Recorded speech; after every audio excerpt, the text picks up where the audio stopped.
ክርስቶስን ከሙታን ሲያስነሳው እሺ ከአለቅነትና ከስልጣናትም ከኃይልም ከጌትነትም ሁሉ በላይ በዚህ ዓለም ብቻ ሳይሆን ነገር ግን ሊመጣ ባለው ዓለም ደግሞ ከሚጠራው ስም ሁሉ በላይ በሰማያዊ ስፍራ በቀኙ ሲያስቀምጠው በክርስቶስ ባደረገው ሥራ የብርታቱ ጉልበት ምን ይላል? ይታያል። ኢየሱስን ከሞት አስነስቶ ከአለቅነት ከስልጣናት ከኃይላት ሁሉ እነዚህ ጠላቶቹ ናቸው። የኢየሱስ ጠላቶች ዛሬ እኛንም በአየር በመንገድ በኑሮ የሚዋጉን መናፍስት ኢየሱስ ከነዚህ በላይ ሆኗል። ከሞት ተነሳና አባቱ ከሞት አስነስቶ ከኃይላት ከስልጣናት ሁሉ በላይ ከፍ አድርጎ በቀኙ አስቀመጠ። እግዚአብሔር የተባረከ ይሁን። እግዚአብሔር ይሄንን ሲያደርግ የሱ ብርታት ታይቷል። ይኸውላችሁ ወዳጆቼ የእግዚአብሔር ብርታቱ የታየው ዓለምን ሲፈጥር አይደለም። ለእግዚአብሔር ዓለምን መፍጠር ምንድን ነው? አምላክ አይደለም? እግዚአብሔር አይደል? እግዚአብሔር የሚያስገርም ሥራ የሰራው እኔና እናንተን በማዳን ሂደት ውስጥ ሰው ሆኖ አምላክ ሆኖ ሳለ ሰው ሆኖ መሆን የማይገባውን ሆኖ ተላልፎ ደክሞ ተሰቅሎ ሞቶ አዳነን። ይሄ እጅግ የሚያስደንቅና የሚያስገርም ነው። ልክ ኢየሱስ ሞቶ ከሞት ሲነሳ እግዚአብሔር ኃይል አወጥቷል እያለ ነው። ይሄ ኃይል ምንድን ነው? የትንሣኤው ኃይል ነው። እግዚአብሔር የተባረከ ይሁን። ኢየሱስ ከሞት የተነሳው በትንሣኤ ኃይል ነው። የትንሣኤ ኃይል እኔና እናንተ የምንኖርበት ኃይል አሁን ከጨለማ መንግስት በላይ እንድንሳንፈፍ ያደረገን የትንሣኤ ኃይል ነው። ጌታ የተባረከ ይሁን። እስቲ የትንሣኤ ኃይል በሩባካችሁ። ይሄ ትንሣኤ ዛሬ እኛ የምንኖርበት አቅም ነው። አቅም ነው ወገኖች፣ ትንሣኤ አቅም ነው። ትንሣኤ አቅም ነው። እኛ ሙታኖች አይደለንም፣ ሕያዋን በክርስቶስ ትንሣኤ የተወለድን ነን።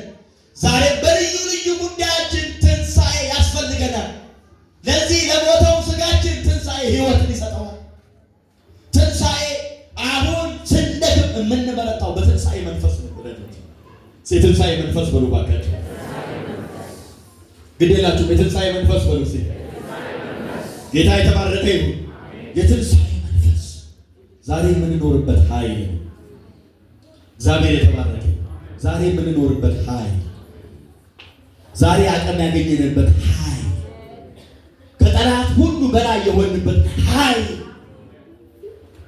የጨለማውን መንግስት የምንረብሽበት ኃይል፣ የክፉን መናፍስት የምንጠርግበት ኃይል ነው። ትንሣኤ ኃይል ነው ወዳጆች፣ ኃይል ነው በሩባካችሁ። ማንተቀዳስካ ኃይል ነው በሩባካችሁ፣ ኃይል ነው በሩባካችሁ። የጨለማውን መንግስት የምናስጨንቀው በትንሣኤ መንፈስ ነው። የሙታን መንደር የሚጨነቀው በትንሣኤ መንፈስ ነው። ወዳጆች የትንሣኤ መንፈስ ነው። ሃሌሉያ! ትንሣኤ መንፈስ ነው በሩባካችሁ። የጨለማ መንግስት የምንረብሸው አሁን በትንሣኤ ነው። ልክ እንደዚሁ እኛ ኢየሱስ ከኃይላት ከስልጣናት ሁሉ በላይ እንደተባለ እዚህ በኤፌሶን ምዕራፍ 6 ቁጥር 10 ጀምሮ እግዚአብሔር የጦር ዕቃ ልበሱ ካለ በኋላ ከዛስ ከኃይላት ከስልጣናት ሁሉ በላይ ተብለናል እኮ። ስለዚህ ከኃይላት ከስልጣናት ሁሉ በላይ የሚያደርገን የትንሣኤ መንፈስ ነው። የትንሣኤ መንፈስ ለሞተው ነገራችን ሕይወትን ይሰጣል። ለደከመው ነገራችን መበርቻ ነው። ላዘነበት ነገራችን መጽናኛ ነው። ትንሣኤ ሃሌሉያ! ትንሣኤ ሕይወት ነው። እግዚአብሔር የተባረከ ይሁን። ክብር ይሁን ለጌታ። ትንሣኤ ሕይወት ነው። ትንሣኤ መንፈስ ነው። ዛሬ የምንኖርበት አቅም ነው። ዛሬ የምንኖርበት ይኸውላችሁ ወዳጆች፣ ይኸውላችሁ ሰይጣን መንፈስ ነው። ስራውን ሁሉ የሚሰራው በሰው በኩል ነው። ስጋ በለበሱ ሰዎች በኩል ነው። ኤደን ገነት ገብቶ ሔዋንን የጣለው በእባብ በኩል ገብቶ ነው እንጂ ጠላት ሰውን ሳይጠቀም መስራት ቢችል እንደዚህ እንደሚናደድብን፣ እንደዚህ እንደሚበሳጭብን ይህንን ቆርቆሮናችን ላይ ንዶት አይገላገልም። ግን ማድረግ አይችልም። ማድረግ ስለማይችል ነው። እግዚአብሔር የተባረከ ይሁን። ድንጋይ መወርወር አይችልም መንፈስ ስለሆነ። ግን ድንጋይ የሚወረውሩ ስጋ የለበሱ አጋንንቶችን ይልክብሃል። የእነሱን ጨለማ የምትመታው በትንሣኤ መንፈስ ነው። ትንሣኤ መንፈስ ነው። ሃሌሉያ። ስለዚህ የእኛን ሕይወት መረበሽ፣ የእኛን ሕይወት ማስጨነቅ፣ የእኛን ሕይወት ማጎሳቆል አይችልም። በትንሣኤ መንፈስ ቀና ቀና እንላለን። እግዚአብሔር የተባረከ ይሁን። ሰይጣን እኛን መግደል፣ እኛን ማጥፋት፣ የእኛን ሕይወት ማተራመስ አይችልም። በትንሣኤ መንፈስ የታቀደ ይሁን። በትንሣኤ መንፈስ የተወጋ ይሁን። ትንሣኤ ዛሬ የምንኖርበት አቅማችን ሌላ ምን አለ? ምን አለ? የትንሣኤው ኃይል። የትንሣኤው ኃይል በሉ እባካችሁ። የመጨረሻው ነገ የምንነሳበት ትንሣኤያችን ነው። ትናንት የተወለድንበት ነው። ዛሬ የምንኖርበት ኃይልና አቅም ነው።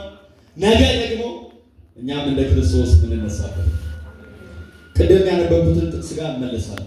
አንደኛ ቆሮንቶስ ምዕራፍ 15 ቁጥር 20 አሁን ግን ክርስቶስ ምን ላሉት ላንቀላፉት በኩራት ሆኖ ከምን ተነስተዋል? ምን ሆኖ ነው የተነሳው? በኩራት ሆኖ የተነሳው። በኩር የመጀመሪያ ሆኖ ነው የተነሳው። ብቸኛ ተነሺ አይደለም ኢየሱስ። ብቸኛ አይደለም፣ በኩር ነው። በኩር ነው ማለት የመጀመሪያ ተነሺ ነው። የመጀመሪያ ከሆነ ተከትለውት የሚነሱ አሉ። እሱም እኔና እናንተ ነን። እግዚአብሔር የተባረከ ይሁን። ኢየሱስ የትንሣኤያችን በኩር ነው። የትንሣኤ በኩር ነው በሉ እባካችሁ። ኢየሱስ የትንሣኤ በኩር ነው በሉ እስኪ። እና ምን ይላል? ከሙታን ተነስቷል። ሞት በሰው በኩል ስለመጣ ትንሣኤ ሙታን በሰው በኩል ሆነ። ሞት የመጣው በማ በኩል ነው? በሰው በኩል ነው። ይሄ ሰው አዳም ነው። በአዳም በኩል ነው ሞት የመጣው። በአዳም በኩል ነው ሞት የመጣው። በመሰረቱ ስንወድቅም የለንም ስንነሳም የለንም። ሁለቱ ሰዎች ጋር ነው ስራው ያለቀው።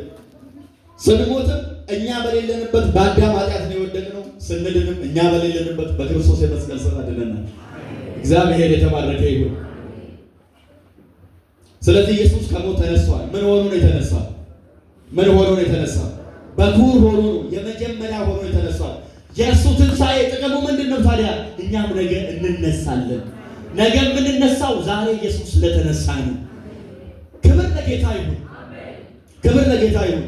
ይኸውላችሁ ሆኗልና ሁሉ በአዳም እንደሚሞቱ እንዲሁ ሁሉ በክርስቶስ ደግሞ ሕያዋን ይሆናሉ እያለ ይቀጥላል። ስለዚህ ክርስቶስ ከሞት ስለተነሳ እኛም ከሞት ምን እንላለን? ምን እንላለን? እዚህ እንነሳለን ብሎ ባከተ እዚህ ግላዊ እናድርገውና እነሳለሁ በሉ እስቲ። እነሳለሁ በሉ ባካችሁ። መቃብር አይዘኝም በሉ እስቲ። ሞት አይዘኝም በሉ። ኢየሱስ እንደተነሳ እኔም እነሳለሁ። እግዚአብሔር የተባረከ ይሁን። ለትንሣኤው ጌታ ክብር ይሁንለት።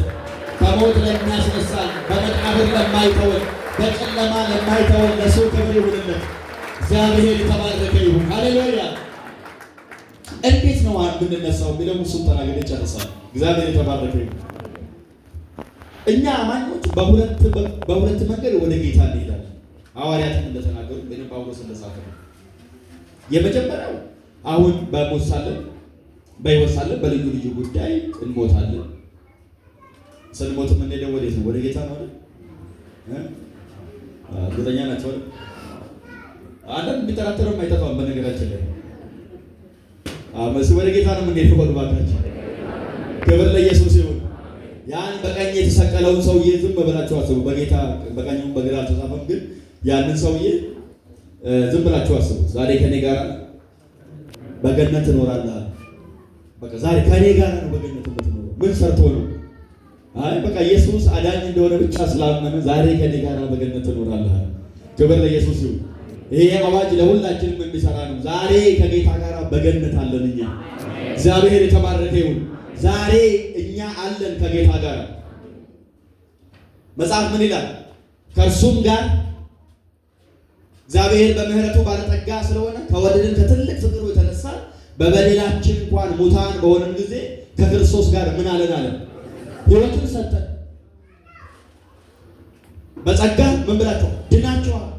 ከዛ በሚመጡ ዘመናትም ወደፊት እግዚአብሔር ለእኛ ያለውን ቸርነት ያሳ ጋር ምን አለን? አስነሳን በሩባካችሁ። ከእርሱ ጋር ምን አለን? በሰማያዊው ስፍራ አስቀመጠን ይላል። ወዳጆቼ ሲሞት አብረን ሞትን፣ ሲነሳ